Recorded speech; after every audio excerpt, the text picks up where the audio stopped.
nous a donné. Louange, honneur et gloire soit à toi seul. Merci Seigneur. Amen. On dit amen, on acclame le Seigneur. Acclame fortement ton Dieu.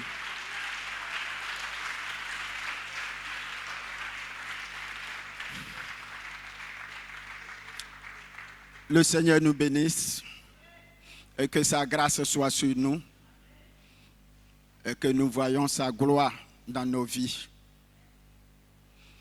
Tu dis bonjour à ton frère, tu dis bonjour à ta soeur.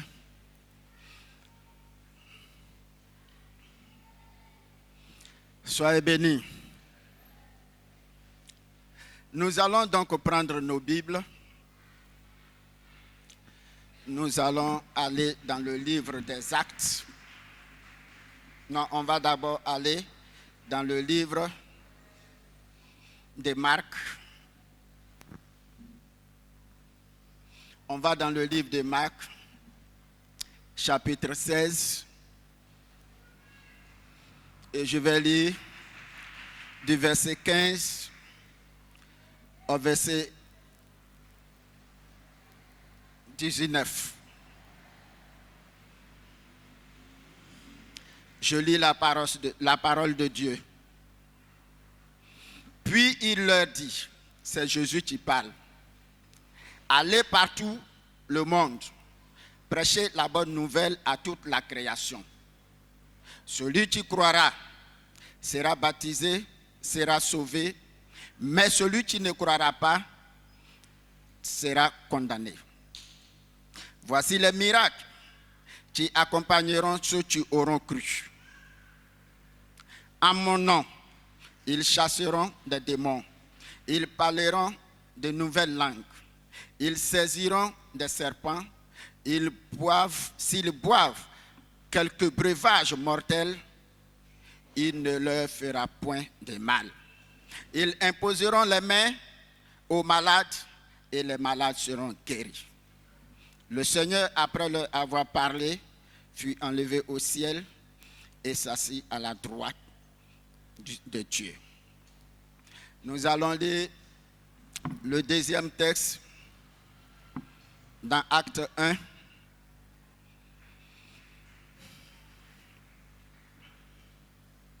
Acte 1, verset 4, verset 8, au verset 8.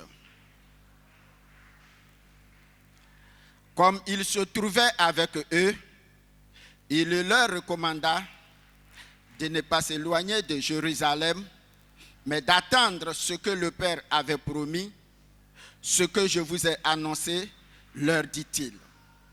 Car Jean a baptisé d'eau, mais vous, dans peu de jours, vous serez baptisés du Saint-Esprit. Alors les apôtres réunis lui demandèrent, Seigneur, est-ce en ce temps que tu rétabliras le royaume d'Israël? Il leur répondit, ce n'est pas à vous de connaître le temps ou le moment que le Père a fixé de sa propre autorité. Mais vous recevrez une puissance. Le Saint-Esprit survenant sur vous, vous serez mes témoins à Jérusalem, dans toute la Judée, dans la Samarie, jusqu'aux extrémités de la terre. Voici les paroles que le Seigneur nous donne ce jour pour méditer sa parole. Je pose la question de savoir pourquoi méditer la Bible. Pourquoi méditer la parole de Dieu? Celui qui médite la parole de Dieu va saisir le cœur de Dieu. On médite la parole de Dieu pour chercher à saisir le cœur de Dieu. Saisir le cœur de Dieu, c'est comprendre pourquoi il dit ceci, pourquoi il dit cela. Saisir le cœur de Dieu, c'est comprendre pourquoi il dit de faire ceci et non pas cela. L'homme ne peut saisir le cœur de Dieu que par le Saint-Esprit. Alors, nous avons lu 2 textes qui sont presque similaires, qui nous donnent les mêmes indications, qui nous montrent ce qu'il faut faire. Mais celui qui n'a pas médité cette parole, il n'a pas la compréhension de ces choses. Jésus mort et ressuscité, il rentre dans sa gloire, mais avant de rentrer dans sa gloire, il nous dit qu'il est impérieux, qu'il est important à son cœur que nous annonçons l'évangile à toute la création. Il ne nous a pas dit seulement d'annoncer l'évangile à toute la création comme nous le voulons. Mais il va donner 2 indications précises, 2 indications importantes. Il dit qu'il désire que l'évangile que nous allons annoncer, l'évangélisation que nous allons faire, soit donc commencée par Jérusalem. Donc le point du départ, dans le cœur de notre Seigneur Jésus, ça doit commencer par Jérusalem, avant de se tendre jusqu'aux extrémités de la terre. Donc nous connaissons que la volonté ultime de Dieu est d'annoncer l'évangile. Mais il veut que l'évangélisation commence par Jérusalem. Et il nous donne encore une recommandation qui est que nous devons espérer, nous devons avoir de la patience, attendre ce que le Père a promis, attendre le Saint-Esprit avant de commencer cette évangélisation par Jérusalem, avant que ce ne soit étendu dans le monde. Quand j'ai médité cette parole, j'ai regardé l'intelligence, la sagesse et la stratégie avec laquelle le Seigneur Jésus va permettre son accomplissement. C'est ce que nous allons voir. C'est pourquoi j'ai intitulé ce message « Jésus, le fin stratège ». C'est le titre de ce message. Si on revient, la volonté de Dieu est que l'évangile soit prêché à toute la nation. Mais une première recommandation arrive, est qu'il faut que l'évangile commence par Jérusalem. Deuxième recommandation, nous devons avoir de la patience pour attendre le Saint-Esprit. Quand vous regardez aujourd'hui, nous foulons le christianisme aux pieds. Nous croyons que le christianisme, c'est quelque chose qu'on le fait avec son intelligence, avec sa sagesse, avec ses connaissances. Ce n'est pas ainsi que Dieu veut les choses. Notre Dieu est un Dieu d'ordre qui sait tout. Donc il prévoit toutes choses avec une ligne, un canevas bien tracé. C'est celui qui suit, qui voit la puissance de Dieu. Il nous dit d'attendre d'abord le Saint-Esprit. Mais pourquoi le Seigneur veut que nous attendons le Saint-Esprit? Parce que sans le Saint-Esprit, nous ne pouvons rien faire. Sans le Saint-Esprit, nous n'avons aucune capacité. Sans le Saint-Esprit, il n'y a aucune puissance en nous. Rappelez-vous des fils de Séva qui sont allés pour exorciser quelqu'un dans une chambre. Vous ne connaissez rien, c'est dans une chambre où vous voulez exorciser quelqu'un. Les démons les ont chicotés, ils les ont mis nus. Parce que quoi? Il leur a donné des indications. Il dit, nous connaissons qui est Jésus, nous connaissons qui est Paul. Mais toi, il n'y a pas Saint-Esprit en toi. Je fais quoi avec toi si ce n'est pas te chicoter? Ils les ont humiliés. Aujourd'hui, notre christianisme, c'est pareil. Dès que quelqu'un donne sa vie aujourd'hui à Jésus, il se lève, il est dans les rues, il n'évangélise pas, mais il révèle les péchés des gens. Vous avez fait des avortements, vous avez fait ceci, vous avez volé, vous êtes... Ton problème est où? L'évangile ne vient pas pour condamner. La loi a révélé déjà le péché. L'évangile vient maintenant pour donner la grâce de la rédemption. Toi, tu te promènes pour dire, ils ont fait ceci, ils ont fait cela. Tu es sous la loi, tu ne comprends pas la Bible. L'évangile ne condamne pas. C'est pour ça qu'il n'y a aucune puissance. Et puis les gens, ils pensent que comme j'ai donné ma vie à Jésus, je vais faire plaisir au pasteur en faisant l'évangélisation. Il dit, tu ne peux pas faire l'évangélisation de ton propre chef. Tu ne peux pas le faire par ton intelligence. Tu vas le faire que par le Saint-Esprit. Le Saint-Esprit connaît la personne qui est devant toi. Il sait la parole juste qu'il faut lui donner pour qu'il te suive comme un mouton. Toi, tu vas avec ton intelligence, tu vas avec tes connaissances et puis tu vas évangéliser. Pierre et ses compagnons ont suivi Jésus 3 ans et demi avant sa mort. Mais eux, ils ont écouté la parole de Dieu et ils ont dit, le Seigneur nous a dit de commencer l'évangile par Jérusalem. Il nous a dit d'attendre d'abord ce qu'il nous a promis. Ils sont allés se regrouper dans une chambre haute. Ils étaient 120. Ils ont attendu la survenue du Saint-Esprit avant d'annoncer l'évangile. Toi, tu es plus que Pierre. Tu es plus que Paul. Qui es-tu pour faire les choses de ton propre chef? Parce qu'on t'a dit que tu as Internet, tu crois que tu es plus fort. Non. Notre Dieu, il sait tout. Il fait toutes choses bonnes.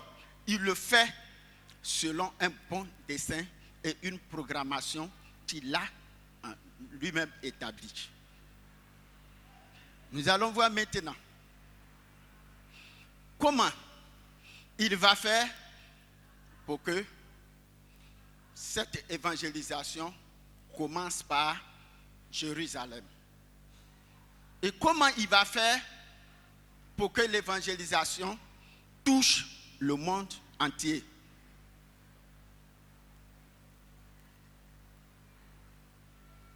Jésus, il sait qu'il y a une fête qu'on appelle la Pentecôte.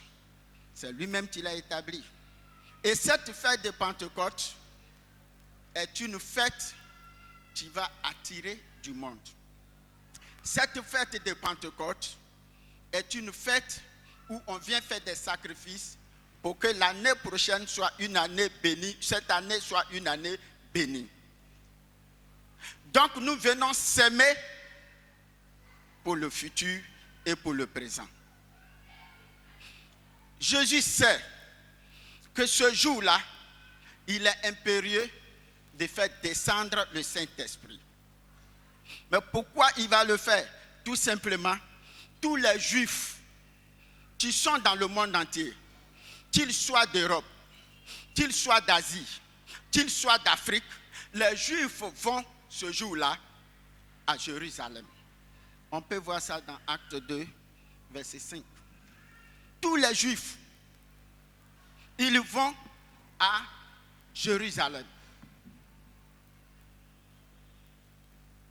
Tous les Juifs vont et les gens ils voient chaque année la bénédiction et la prospérité des Juifs. Donc les nations païennes vont commencer à venir vers les Juifs pour aller avec eux à la fête de Pentecôte. Donc Jésus sait que le jour de la Pentecôte, pendant la semaine de la Pentecôte, il y a tous les Juifs pieux qui vont à Jérusalem. Il sait qu'ils seront accompagnés par des peuples païens, des nations païennes. Aussi, eux, ils viennent rien que pour chercher bénédiction. Le païen ne cherche que bénédiction, il s'en fout de Dieu. Il dit, lui, il veut sa bénédiction. Donc, Jésus va se saisir de la Pentecôte Parce que il veut faire de tout ce monde qui est à Jérusalem ce jour-là, ses témoins pour aller dire cette bonne nouvelle dans leur village, dans leur ville, dans leur région et dans leur pays. C'est pour ça que ce jour-là, la Bible nous dit que Jésus a fait descendre le Saint-Esprit avec un grand bruit. D'habitude, quand il donnait le Saint-Esprit à Saül, il a eu du bruit? Non. Quand il donnait le Saint-Esprit à David, il a eu du bruit? Non. Mais il a promis une chose et qui doit se réaliser. Il fait descendre ce jour-là le Saint-Esprit avec un grand bruit. On va lire, vous allez voir. Il y avait en ce jour à Jérusalem, je commence par 5, des Juifs, hommes pieux de toutes les nations qui sont sous le ciel, c'est-à-dire du monde entier.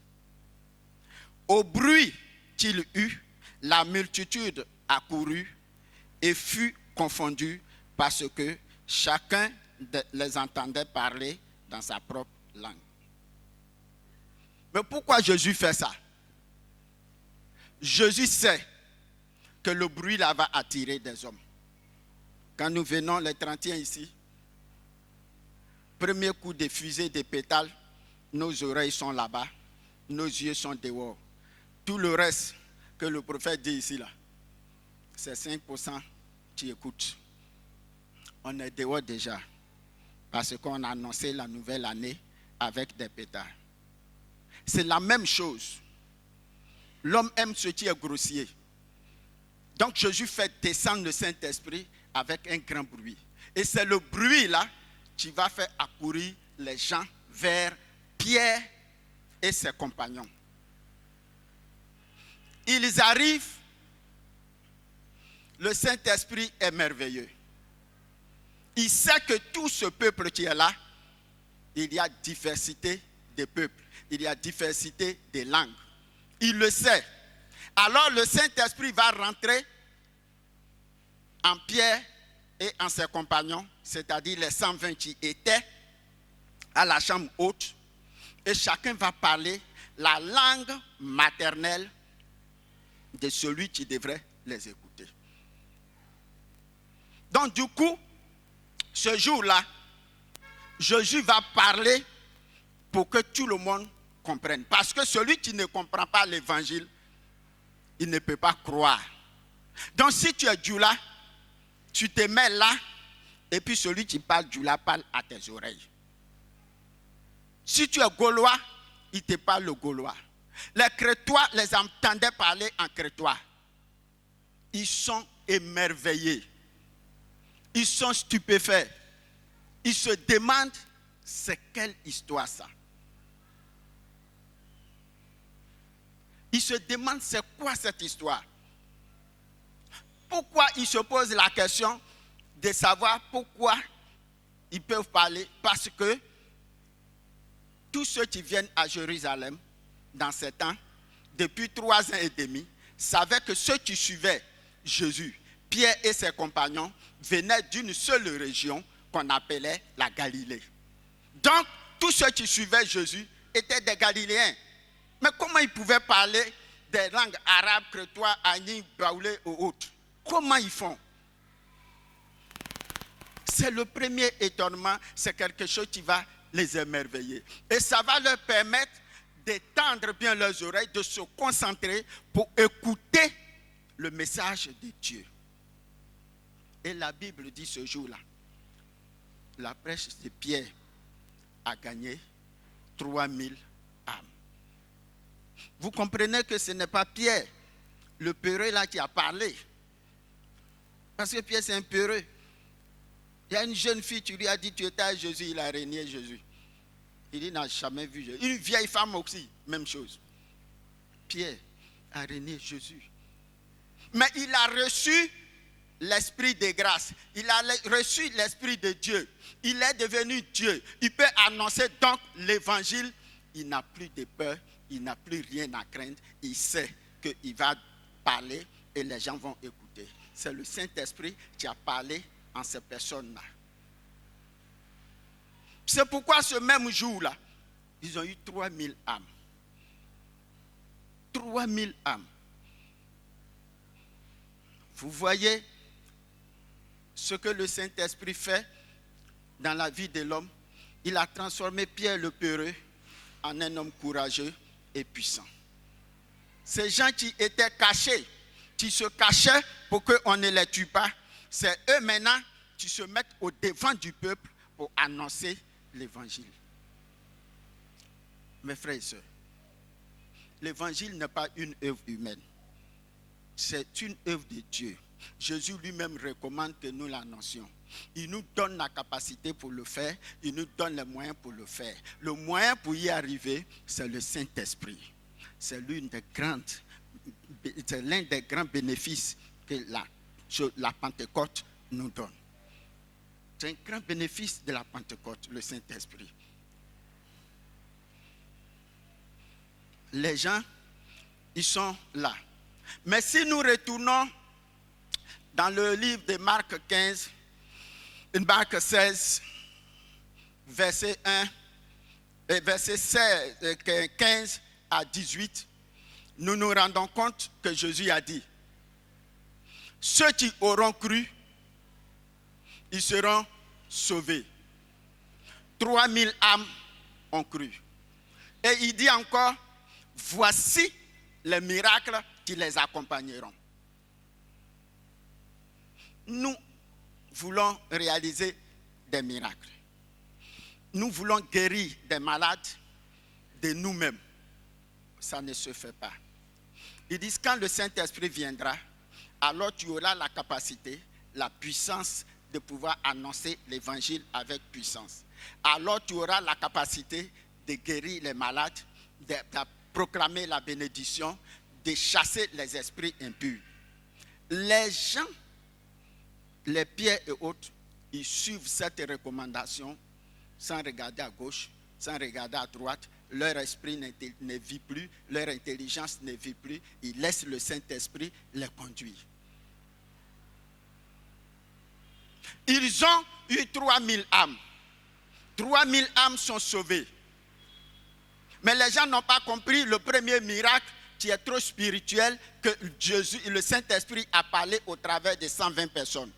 Ils n'ont pas compris. Jésus est le fin stratège.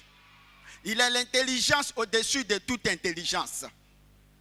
En acte 3, il dit, Pierre et Jean vont au temple. Il sait que le monde est là pour prier. Il sait qu'il y a foule ce jour. Il y a une multitude de personnes au temple pour prier. Jésus, le Saint-Esprit va permettre à Pierre et à Jean de guérir un boiteux, un paralytique qui est assis là depuis des années, né comme ça. Il est né comme ça. Quand on dit boiteux de naissance, les gens ne comprennent pas. Il est né comme ça, avec son handicap. Il est toujours assis là. Même Jésus l'a vu là. Il n'a rien fait. Mais Pierre et Jean vont guérir ce monsieur-là au nom de Jésus. Tous ceux qui sont venus pour prier, ils se disent, mais attends, quel est ce mystère? Un seul nom peut faire relever un paralytique de naissance. Un seul nom peut guérir quelqu'un. Un seul nom, on peut donner la puissance à l'homme. Mais attends, hier on n'a pas cru. Aujourd'hui, nous aussi nous donnons nos vies. Nous croyons que Christ est réel. Nous croyons que ce Jésus n'est pas mort. Nous croyons que ce Jésus est vraiment Dieu. Il nous a trompés qu'il est mort. En réalité, il est vivant. Si j'étais à votre place, j'acclamerais le Seigneur.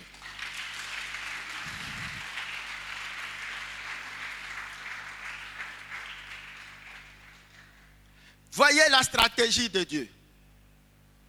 Il ne fait pas ça ailleurs. Il y avait beaucoup de paralytiques dans la ville.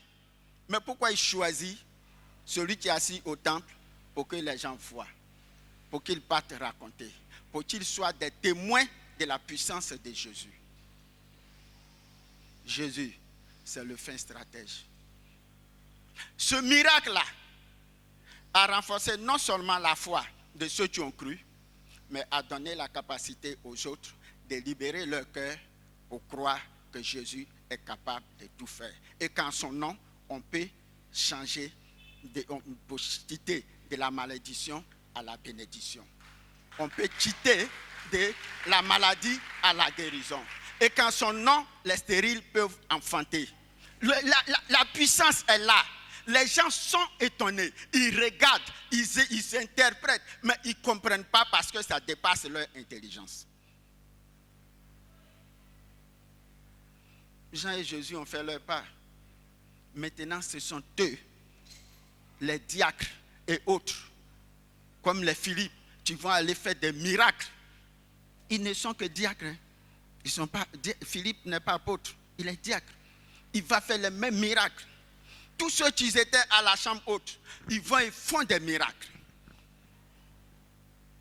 Le monde les craint parce qu'ils sont devenus des dieux vivants. Nous, notre christianisme, c'est trop humain. C'est basé sur trop de calculs humains. Le calcul humain ne donne rien dans la puissance de Dieu.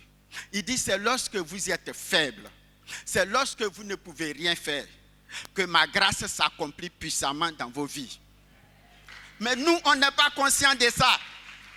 Une fois que tu t'élèves, que je veux faire pour que Jésus voie, une fois que tu t'élèves, je veux faire pour que les gens voient, tu es déjà récompensé. Dieu ne fait rien avec toi.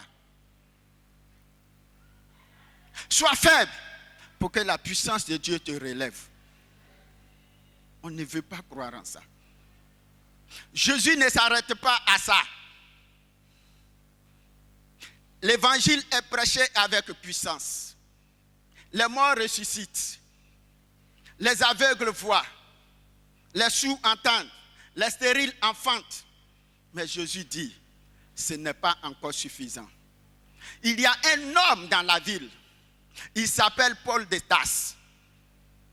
C'est un criminel en puissance. C'est un homme traditionnel. C'est l'aimé de tous les grands sacrificateurs. Il est aimé de tous les grands sacrificateurs. Il se lève matin, il va prendre des lettres, des recommandations pour aller à Damas, traquer tous ceux qui parlent de Jésus, pour qu'on ne parle pas de Jésus hors d'Israël. Ce monsieur-là va à l'entrée de Damas. Jésus le rend aveugle. Jésus le rend aveugle pourquoi? Parce qu'un grand miracle doit se produire pour que les gens comprennent que son intelligence est au-dessus de notre intelligence, sa sagesse est au-dessus de notre sagesse et qu'il est plus fort que nous. Quelle que soit notre union qu'on va faire, il est plus intelligent et plus puissant que nous. Il aveugle Paul de Tarse. Et Saul de Tarse, qu'on va appeler Paul, il est en train de prier. Il ne comprend pas ce qui lui arrive. Le même Jésus envoie Ananias. Il dit, Ananias, va. Et tu vas ouvrir les yeux de Paul. Au nom de Jésus. Quand tu vas ouvrir ses yeux, tu vas lui transmettre le Saint-Esprit. Ah, donc, Jésus a aveuglé justement Saul de Tarse pour que on lui transmette, non seulement on lui ouvre les yeux, mais pour lui transmettre le Saint-Esprit. Vous savez ce que Paul a fait avec le Saint-Esprit. Vous tous, vous savez ce que Paul a fait avec le Saint-Esprit. Il a reçu le recouvrement des yeux et lui aussi, il a commencé à prêcher l'évangile parce qu'il a reçu le Saint-Esprit. On peut voir ça dans Actes 9, verset 17. On va lire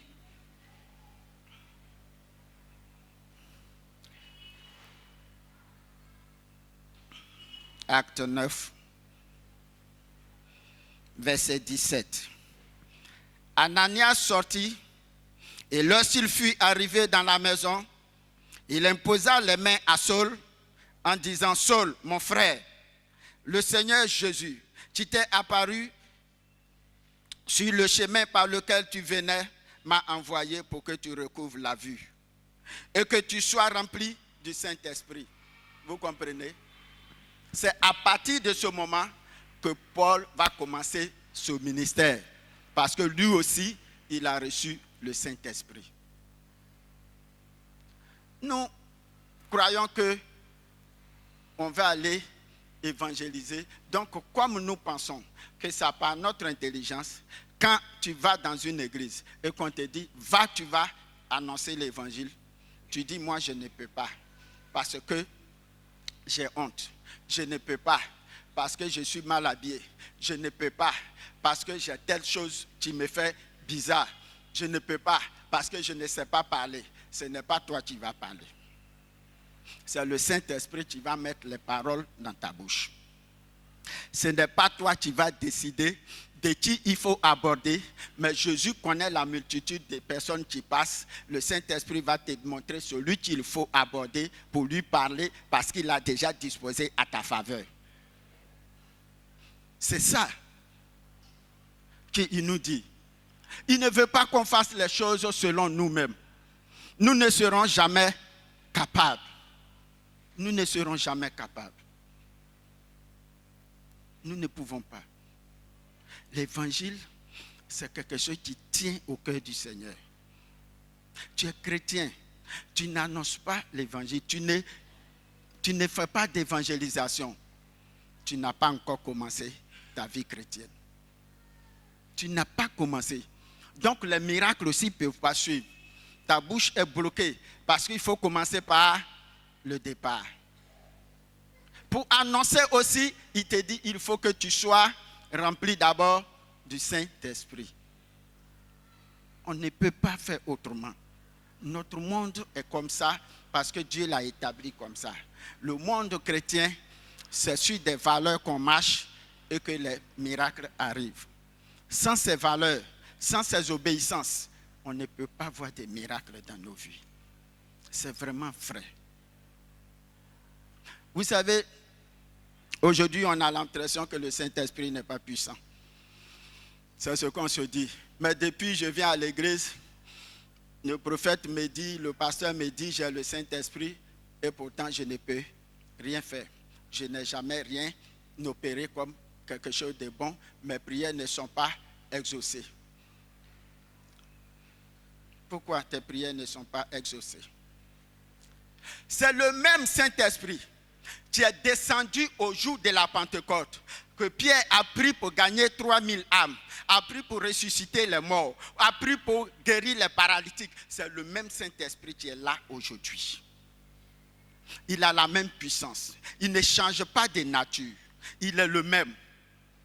Mais pour que nous puissions avoir cette puissance en nous, pour que nous puissions maintenant opérer avec cette puissance du Saint-Esprit qui est descendu, je vous demande, mes frères et sœurs, de quel côté de la croix te trouves-tu? De quel côté de la croix te trouves-tu? Souvenez-vous que Jésus a été crucifié avec deux hommes. L'un à sa droite, l'autre à sa gauche. Ce n'est pas une histoire de gauche et de droite qui nous intéresse. Mais c'est de quel côté te trouves-tu? Tu te trouves du côté de ceux qui se moquent des gens, des moqueurs. Tu te trouves du côté des menteurs. Tu te trouves de ceux qui calomnient les autres. Tu te trouves de ceux qui ne craignent pas Dieu. Si tu es de ce côté, mon frère, ma soeur, je te dis, Dieu n'écoute pas tes paroles. Quel que soit le monde, quelle que soit la dîme, quelle que soit la longueur de tes prières, quels que soient les jeûnes, Dieu ne t'écoute pas.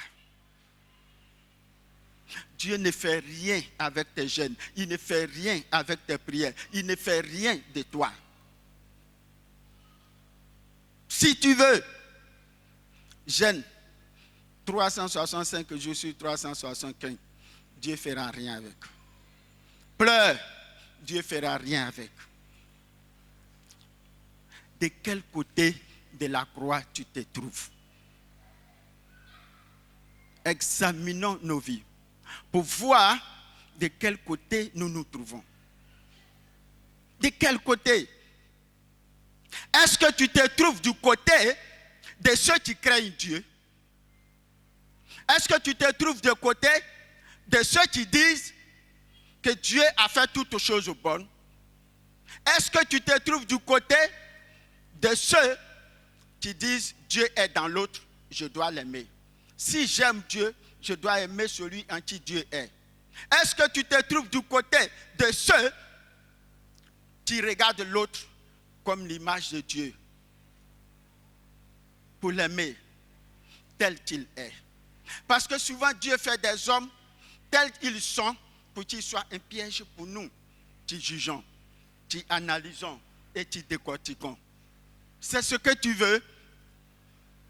C'est ce que tu veux. Il faut que tu changes de position. Parce que le Saint-Esprit, c'est le même Saint-Esprit, c'est la même puissance. Tu n'as pas entendu que Paul calomniait. Tu n'as pas entendu que Pierre calomniait. Tu n'as pas entendu que Pierre mentait.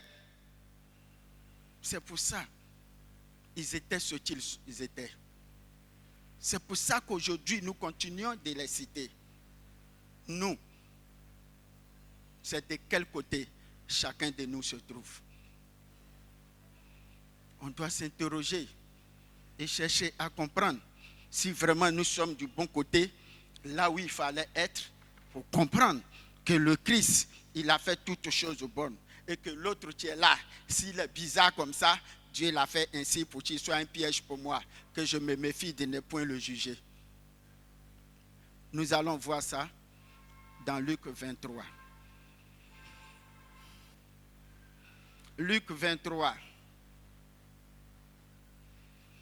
Je lis le verset 39 à 43. Je lis la parole de Dieu. L'un des malfaiteurs crucifiés injurait, disant, n'es-tu pas le Christ? Sauve-toi toi-même et sauve-nous. Mais l'autre le reprenait et disait, ne crains-tu pas Dieu? Toi qui subis les mêmes condamnations.